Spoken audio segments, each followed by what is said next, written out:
Hey everybody, welcome back to the show. I'm really excited to have my friend and colleague Kimberly here. She is a top 5% solo agent with KW Hudson Valley Realty.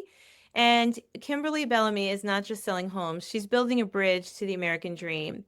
She is working with clients serving the vibrant Rockland County, New York area, the Bergen, New Jersey markets, and she has built a powerhouse career by focusing on the mojo of education and empowerment.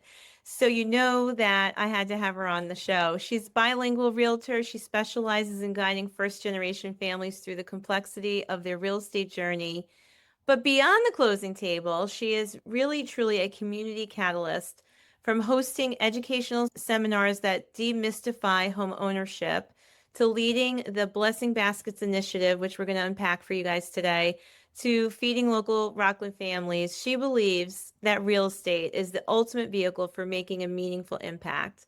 So for Kimberly, every client's real estate journey is an adventure, and every client is an opportunity to strengthen the community she calls home. Welcome, Kim, to the show. How are you today? Thank you, Anna. I'm doing great. Thanks for asking. Thank you for having me here. I'm really excited to have this conversation with you, and I'm very honored. Oh, it's exciting to have you. It's my pleasure. I've been admiring you from afar and from up close too, all along your career. And everything that I said in the opening is truly you. I think one of the things that is clear, Kim, is that you really look at your real estate career more as a calling, like as a vocation. And it's all about helping people and really connecting with people in the community. Why is that so important to you? It is really important for me to serve my community, whether like specifically here in real estate. It goes back to my roots, like growing up in an entrepreneur household. Both my parents have their own businesses, and I saw how, growing up and they were really involved with the communities and just giving back with their time or resources. And I took that on as well. And I love working with families and helping them achieve the American dream of buying their first home or, relocating somewhere else. And it's just very rewarding. And I would say, like, since taking on that serving mentality and doing that, it's really helped me grow professionally, but also personally as a human being. So I really do enjoy serving my community. Yeah, I love that. What do you think you gain most personally being in that place of service? That's an excellent question. I gained for myself personally, I just learned a lot. I've been in real estate 7 years now, this upcoming October, and I've transformed as a person. I would say personally, just learning from other people's stories, Yeah. different backgrounds, where they come from, whether that's financially, just different nationality or whatever it is. It just helped me, realize that you can have different stories, but ultimately helping them achieve that one dream of like the American dream. That's the one common goal that we have here. And I just love learning about that and just growing personally because it opens my eyes to know that I'm not the only one in this. There's other people Yeah. that have other amazing stories. Yeah, right. You have that responsibility that you're helping someone achieve something that, it's a big decision in people's lives. Now, at the same time, though, let's be real, this is work and it takes a lot of work. And I think that often you hear people say that success in real estate comes down to doing not just the work, but doing it consistently. What does doing the work actually look like for you on a daily or weekly basis? What the work daily means for me is just showing up consistently. In the last few years, I could remember like back in COVID time, joining a pivot community with James Shaw. And I just remember that they would show up 20 minutes each day, Monday through Friday. Sometimes it was business related, sometimes it wasn't, but it was like the whole mindset thing. Right. And I remember tuning in like 20 minutes and really like just listening to what other people were going through. And I adapted that. It kind of became like a routine every day. So 6 years later, almost this March 15th is going to be 6 years. It's that consistency just kind of became a discipline. Like I have to be on the call every morning, and Yeah. it just sets me up for the rest of the day. Yeah, so for anyone who's listening who might not be a Keller Williams agent, what we're talking about is James Shaw, who's a coach and a business leader at Keller Williams, decided to start something called Pivot Shift Ahead. and it's a daily Zoom call where he is really, it started really helping, I think, agents navigate that crazy time in COVID that really was just came out of nowhere and no one had any reference material on that. And then it's continued now as a place for agents to come together to, I think, brainstorm, talk about best practices, look at mindset, right? I mean, what are some of the things that you talked about it being a big part of your day and it's consistency, commitment, but I feel like that really changed things for you and being a part of a community, not just the information you get, but it's also the community I'm imagining that you benefit from. Absolutely. What that's done for me, just showing up consistently each day, is being part of a community that holds me accountable. Like I mentioned, it started off back in 2020, 6 years later. I've really grown to be a part of this community, but it's not just like locally, it's like international. Yeah. And what I love about that is I feel like a small fish in a big pond because it varies. It goes from like new agents to like seasoned mega agents. And I love that because that challenges me and I'm Hmm. always learning something to implement in my business because I'm an implementer. Like for me, I'm like, okay, I want to do this and that. But then I hear part of this like mastermind, I'm listening to like other agents and what they're doing to be successful. And I'm like, okay, maybe I could adapt that, bring that to my business and help implement that in my business. So Yeah. yes, it has helped me tremendously professionally. Yeah, and I think there's power in proximity. I think for anyone listening, whether you're in real estate or whatever industry you're in, it's making a conscious effort to seek out other people, seek out those communities, seek out those rooms where you can collaborate, you can learn, share ideas. And I love what you said about the little fish in a big pond, because I don't ever want to be the smartest person in the room. We need to be able to continue to level up and learn from other people. And so that's a real catalyst for growth. And that's one thing that I've always admired about you. I've had the pleasure of watching you grow your business, which has been exciting. Was there a moment in your career? I don't know if it correlates to this time frame with joining Pivot, but was there a moment in your career where you realized that you could really build something big here, maybe even bigger than you imagined? I don't know what your goals were coming in as a new agent, if there was something that may have shifted you or, yeah, I see a big smiling face. So talk to me. Yeah, so it goes back to like my household, Mm. like first generation in this country, and my parents were first time homeowners. And I remember clearly going through that process with them. Oh, wow. Although I was really small, under the age of 10, but I remember that whole process, going to see homes and kind of fast forwarding. And my dad is also, he has construction background. He's like, you would be actually be really great in real estate. And at the time, I was completely broke. I was transitioning from like running my own digital media company. And I was like, I never really thought about it, getting into real estate. But also at the back of my mind, I'm like, I'm really great at educating and informing others, new things. So maybe this would be my vehicle. And I remember just getting my new license and saying, okay, what am I going to do now? Now that I'm newly licensed, I'm going to learn the whole like real estate and helping families. And that's when I had a new interest in like setting up like educational first time home buyer seminars. And I did that on a consistent basis. My first year, I probably did like the first year I didn't really do too much like business, but I was learning a lot. Mm. And then the following year I did like two seminars and I would pack up the room like at the conference center in New City. I'll probably have like anywhere between 20 to 30 people come in, and from there, it's just been great, and I try to do it once or twice a year, Yeah, and that's a real, I educational think, seminars. that's a core part of your personal brand. And I think your strategy is that you lead through education, you lead through sharing knowledge with your sphere. And that's how you convert people into clients rather than leading through like a sales mentality per se. Yeah, that's right. I love just informing, giving that information to people, and then they Mhm. can make the best educated decision for themselves.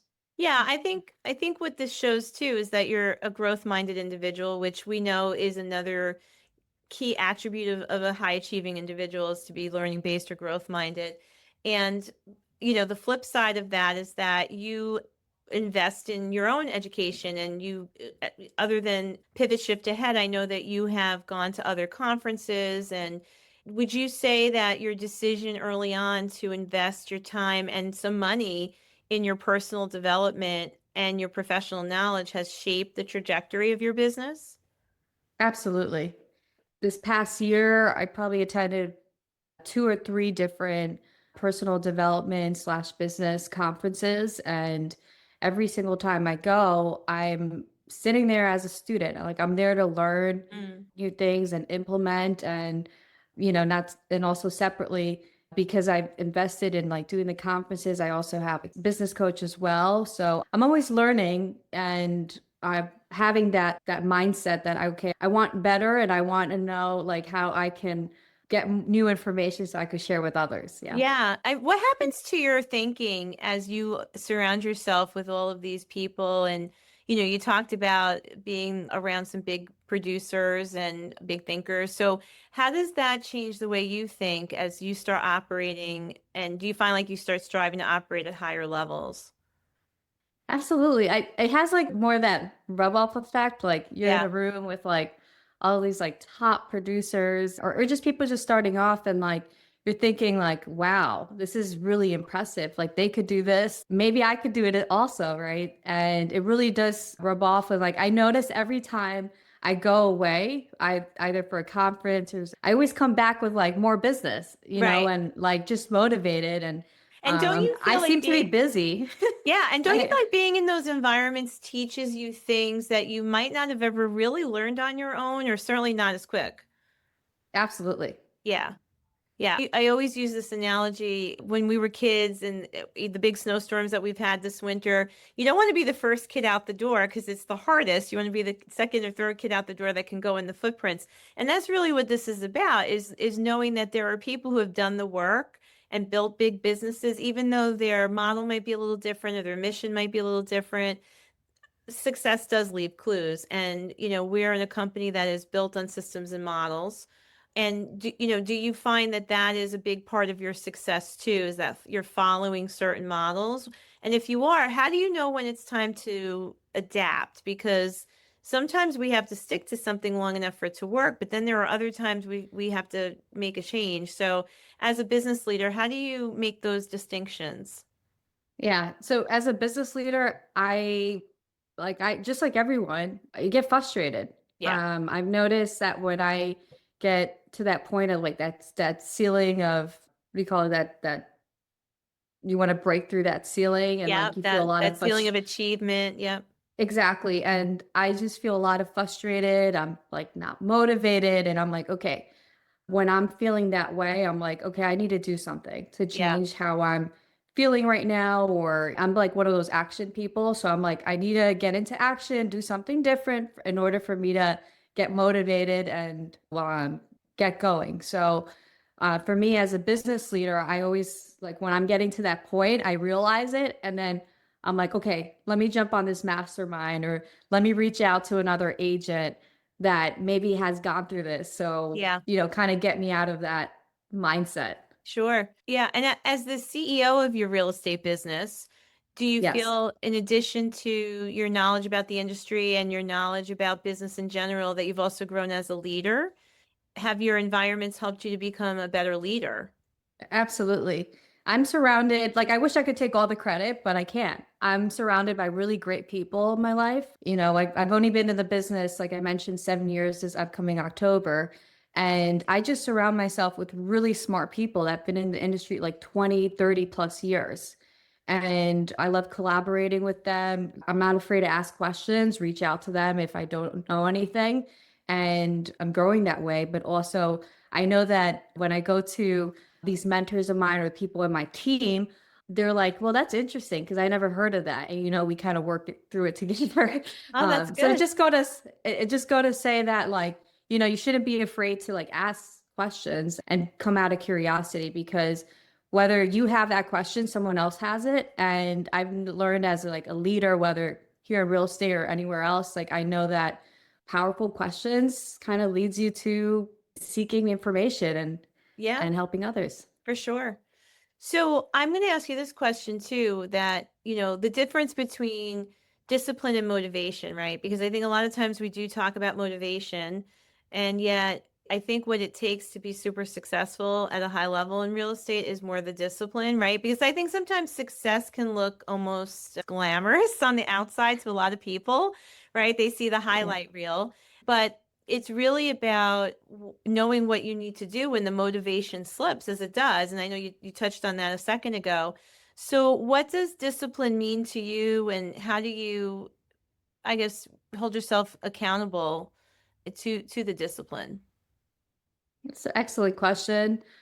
How do I hold myself accountable to the discipline? It's messy, Anna. Like some days, I'm glad you're being honest because it is, right? it's very messy because some days I'm like, okay, I'm pumped. I could get this. I'm going to the gym. I got it. But I realized that every day doesn't have to look perfect. It's Mm. just, I try to follow a system where I give myself points now. Like I follow a point system now. Oh, So wow. my goal every day is to hit 30 points. It's like a tracker that I received from a private mastermind that I'm a part of. That's cool. And I try to get it, but I'm not so hard on myself. Like even if I could check off like half of those points a day, whether that's like, hey, I showed up to the call or went to this meeting or I made 5 phone calls today or went to the gym. That's a point, Yeah. so I feel good about that. And some days it's just messy. Like, maybe I don't hit any of that, but I know that the next day I'll make up for it. Hmm. So, just being 1% better each day, that's what I try to follow. How do you keep your mojo going on those days when you might not be hitting such a high score? I've learned that physical health or just unplugging from everything can be Mm. really helpful for me. Sometimes when I'm having a hard day or starting off wrong, I go to the gym for an hour in the morning, or that means just like putting my phone on do not disturb and, being okay with silence and just doing things that I feel good about, be going for a walk or calling someone that I care about and talking to them. Even in this fast-paced industry, it's okay to like slow down a little bit and to find that joy again.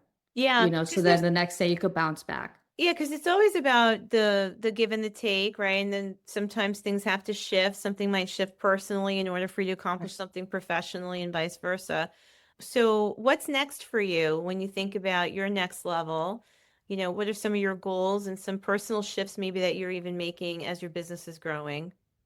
Yeah, that's a great question. Right now, I'm at that point, 7 years going into the business. And like every business leader, we're always thinking about growing. How do we get better? Right. For me, I'm just going back to like my basics. I've realized in the last few years, what I'm doing is working, but how do I make it much more efficient? Mm. And so this year, the end of last year, I sat down with my coach and we really dove into my business and say, okay, what are we doing that we could be doing better or getting rid of? And I realized sometimes it's not implementing new things instead of it's getting rid of the things that's not working for us in Yes, order to go that's right. faster. Sometimes it is elimination, not addition. Yes. So I've been really honing in on like client events. That's my big thing right now. Hmm. The past I would do like 4 events per year. This year I'm doing, I believe, 6 client events. I'm doing like giveaways. So once a month I have something going on. And, and I just realized that I'm really good at like in-person events. And so that's my strength there. And that's what I'm going to be focusing on this year. Yeah. I mean, what I think I know about you is you build strong relationships and you really like to, I think it goes back to what you were saying at the beginning of the show. Like it's about building those relationships, but being in service to people, really wanting to contribute to people and what they need from you. That's awesome. And, one of the things I wanted to ask you, I knew I wanted to ask you this question because some people listening to this show are in real estate, but not all. A lot of people listening are entrepreneurial for sure. What is your best advice to someone who might just be starting, let's say in real estate, or is hitting a plateau? And what are some things that you would share with them if you had an opportunity to guide them right now to being more purposeful and productive at the same time? Yeah. My piece of advice for someone that is just starting off or hitting that plateau, like you mentioned, is just starting off like, where are you spending most of your time? And like pulling out your calendar and just saying, okay, and it doesn't have to be all business, right? Like you could break down your day or week by what am I doing to make me feel good? Am I physically going out to the gym or going for a walk or maybe spiritual time, identifying that time. And then you jump into like the hard stuff, which could be like lead generation, making calls, connecting with Right. others.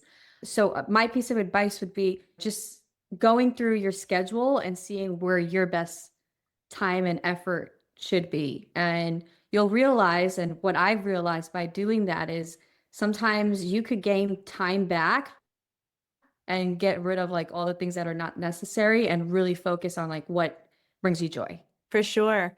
I think someone's going to definitely appreciate hearing that. And what do you think is the one, if there was one skill that someone who's in business and entrepreneurial, in real estate or not, what do you think is the one skill that they should develop that would really help them become more effective, help them to become more successful?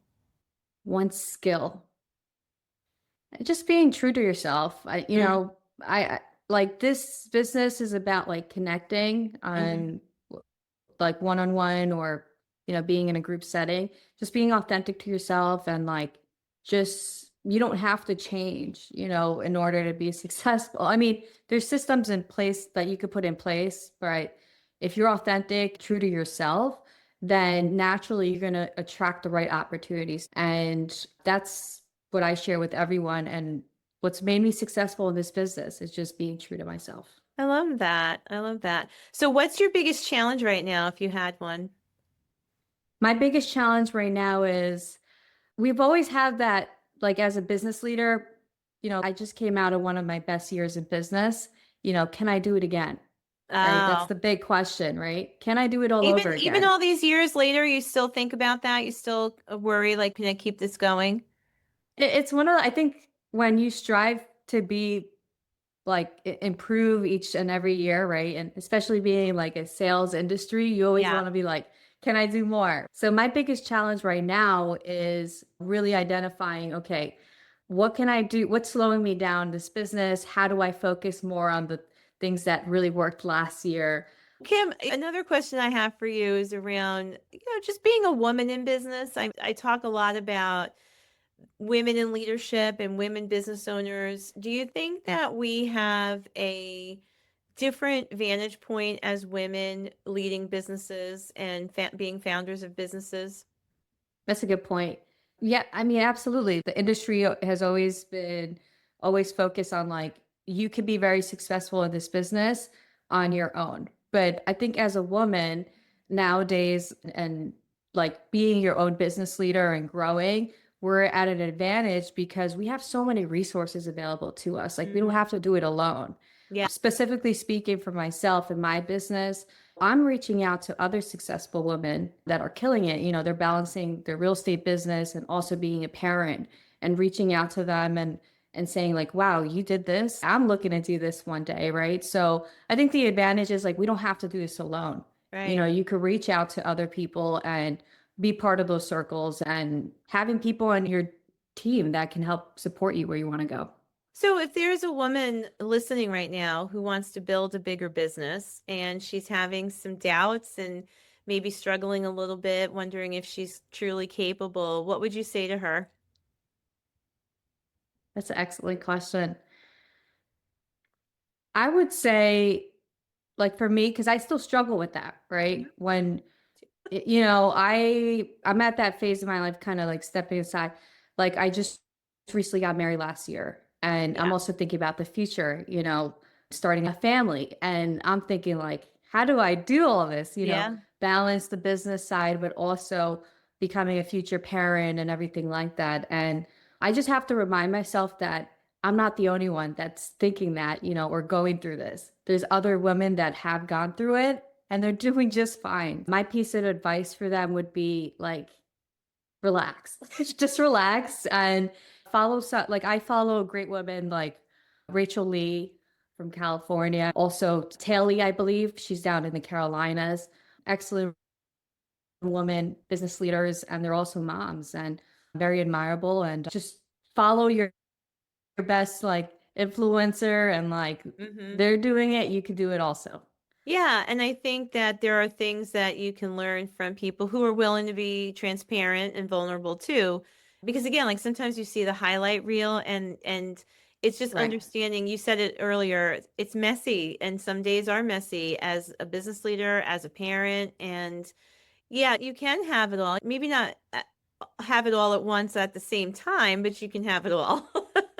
In other words, like, there are going to be times when you have to focus on your family and then work on your business a little later, right? But at the same time, there's nothing to say that we can't pursue the goals that we have in all the different areas of our life. But, do you ever think you struggle with a little bit of that self-doubt or imposter syndrome, or do you think that you've mastered the art of positive thinking? That's a great question. I still struggle with it, the imposter syndrome. Like I mentioned, when you try to strive to be the best version of yourself and you're trying to reach a new level, whether Yeah. that's like business or professionally, there's always that doubt the back of your mind, like, can I do this? Am I capable of doing this? But I realized that's the wrong mindset. So Kim, this is so great. I could talk to you honestly for hours, but I have a couple of questions if we could enter the lightning round of the conversation. That's good. Yeah, let's go. So, what's one book that has influenced your thinking the most? 10x is better than 2x by Dan Sullivan and Dr. Benjamin Hardy. That's right. We'll And put I we'll put like a that link. book. Yeah, we'll put a link to that in the show notes. So, tell us why that book has had such a profound effect on you. That book has really impacted me in ways of just thinking outside of like my everyday. What's And possible? yeah, that's possible. I realize that sometimes what we're used to doing every day, we could do things a little bit differently and do it 10 times better. Mm-hmm. And one things that he mentions is like, what if we focus on the 20, the 80/20 principle rule, Right. right? Like, what if you went all in on your 20% and you just like set aside that 80% and you just see your business grow. And like when I listened to that book on audio twice last year while I was going to showings or in between appointments, it's really changed my life. Wow, awesome. All right, we'll put a link to that in the show notes. What's a habit that has contributed most to your success? I used to say I was a night owl many years back. I would go to sleep at like 1 in the morning, have late night ice cream. I've changed that about myself. I now wake up every morning, if I can, 6 in the morning. I'm getting ready to go to the gym. And it's really has changed my life, Do you work out just every going to day? bed a little bit earlier. Not every day. I try to work out 2, 3 times a week. Mm-hmm. But the whole waking up early, Has made a change. yes, it has.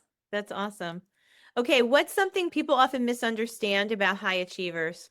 Most people misunderstand about high achievers is that they look at the end result, Yeah. but they don't look at the whole journey.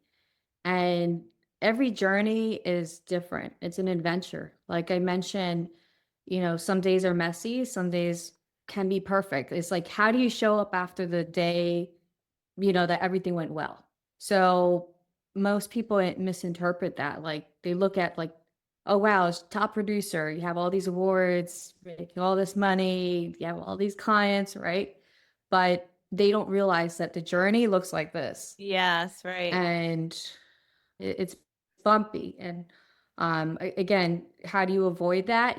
I mean, you really can, but you're surrounding yourself with the right people, And have the right looking back, resources. I think it's also realizing that you don't want to avoid it because that's where you grow and that's where you learn and that's where you develop a lot of your skill is when you're in those ups and downs. And, if everything was easy and you just took off with your business, it's exciting, yet you're not really developing the skill set, the character, the mindset that you could be when you have those moments that you are challenged or you have to figure something out or apply more strategy. So I love that you talked about that because that sometimes failure is a great teacher, right? Absolutely. I think Yeah. one of the most times that I feel down is or I feel like I failed forward because those are the times where I'm able to like slow down and really think about, okay, what am I going to do to come back stronger? Yeah. You know, So, Kim, as we start to wrap up today, let's just make sure we put a little spotlight on you as a realtor. So, you work in New York and New Jersey. What is someone listening to this? What do you want people to know about you as a realtor? Like, what is part of your service promise? What is part of your value? What is the one thing you want people to know about you as a realtor? I'm focused on really helping people achieve their American dream. And what I mean by that is identifying if you're a first time home buyer, like I was at one point in my family as well, I want to empower you and give you some of the information to help guide you and your family through that process. And by doing that, also, it doesn't end there. Like, I also want to be your forever realtor. That's why I'm doing these client events big in my community, doing the blessing baskets as well, giving back to the school communities here as well. So it's like I'm going to be in your life now, but also forever. Yeah. And So I just want to share that with I others. promised we were going to touch on the blessing basket. So since you brought it up, I'm glad that you did. Because as we talked about in the beginning of the episode, it is important for you to give back to your community. You've really built your real estate business around that. And the blessing baskets has become a big initiative for you. So just explain what that is, because this is something that someone else might want to pick up on and do in their community as well. Yes. So the Thanksgiving Blessing Baskets is an initiative that was started by a group of realtors. It's, I would say at this point, the national movement. You know, it Yeah. started a few years back by Ellie McIntyre down in Maryland. She's a Keller Williams agent. And essentially, what it is like you're reaching out to your local school, or it could be anywhere like nonprofit, anywhere that has families that are needy, and during reaching out, how you can help provide resources, whether that's food or clothing, things of that nature. So this year is going to be the fourth year that I do the Wow. blessing baskets with my local school communities. And last year was very rewarding because we were able to help over 150 families Wow. with food, even if it was small, like every family gets like a basket, a laundry basket filled with like canned foods. Hmm. And I think the most rewarding part of doing all that is just seeing the families come pick it up. Do you get people in the community to put the baskets together?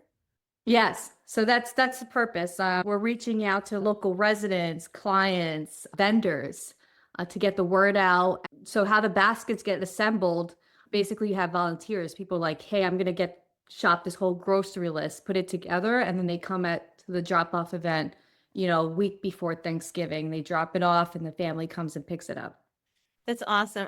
You know what I love about the blessing baskets, the movement is that you're engaging the community and you're giving them an opportunity to give back and to feel the gratitude for that. And I love that, so it's a real ripple effect. And I know you do a lot of things in your community besides that. So if there's anyone listening who would like to connect with you, talk to you about real estate, or anything that you shared here today, maybe they even want to, talk to you because you're a successful business leader. How can they find you? They could find me on social media at Kimberly Bellamy Real Estate. I'm usually pretty active on Instagram, on Facebook, or you can shoot me a text also. I'm pretty reachable. Okay, great. So, is there anything that you wish I'd asked you that I didn't before we close, or any final thoughts that you want to share? And I think that's all for now, Anna. You touched on all the really great points today. Thank you. Well, thank you for being on the show. It's always a pleasure to have my KW colleagues and friends on the show, but I just have to say, to know Kim is to love her. She has this incredible spirit, and I think, it came through loud and clear on this conversation that you really take what you do not only seriously, but really at such a high level because you feel like you have this mission to really help people and connect them to something so important. And as you called it, it is still the American dream. Yes, it is still the American dream to own your home and own property.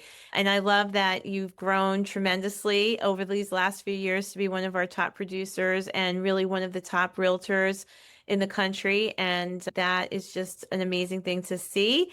And and anyone listening, thank you for being with us. If there was something that you heard Kim share or talk about today that resonated with you, it's probably going to resonate with somebody else. So we'd love for you to share this episode with someone who might be in real estate or not, who could really be blessed by some of the things that Kim had to share today.